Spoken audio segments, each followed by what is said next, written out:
At the beginning of our Parsha, Pharaoh, the king of Egypt, has a dream.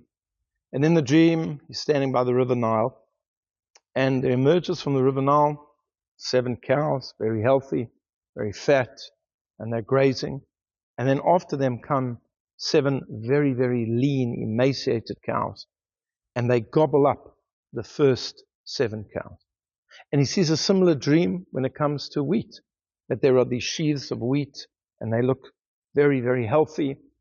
And then another 7 sheaves come up, and they consume those first 7 sheaves.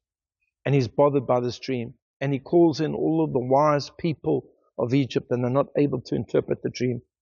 Ultimately, he learns that there is a Hebrew slave in a dungeon who's able to interpret dreams. This is none other than Joseph. And he is brought before Pharaoh, and Pharaoh tells him the dream. And when Pharaoh is relating the dream of the cows, and he speaks about the 7 thin, emaciated cows, he says that they swallowed up the first 7 healthy cows. Ubau el kirbena, and they came into them.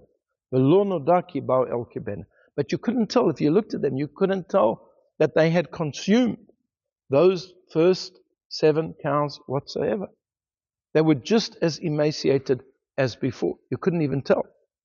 And of course, the interpretation of this was that there were going to be 7 years of plenty, and then there were going to be 7 years of famine. And it was the years of plenty that were going to provide for the years of famine. The fat cows would provide for the thin cows.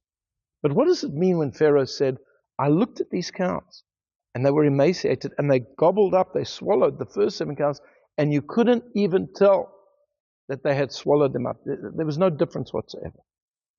Here we are learning an ethical message.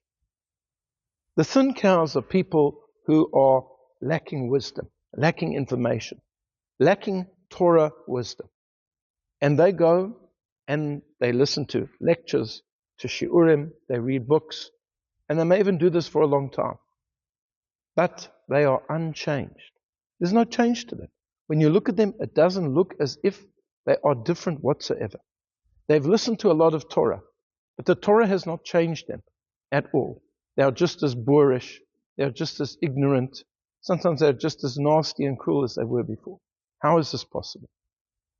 Because in order for Torah wisdom to make an impact upon a person, they have to allow it to enter into them, to enter their heart.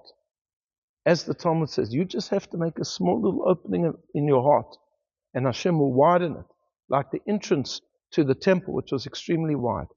But you have to want to make the change. Maybe you don't know how, and you don't know when it's going to happen, but it has to be something that you want. And if you desire that change, if you want the wisdom to make a difference to you, it will make a difference to you. But if it's just going to be academic and just something that you're going to listen to, then it'll have no impact whatsoever, even though it is Torah. We have to allow it to come into us. We have to allow it to drip into our heart slowly, slowly, until it changes us, so that a person will look on the outside and say, I see that person has learned Torah. It has changed them. It has made them a better person. I wish you a Shabbat Shalom.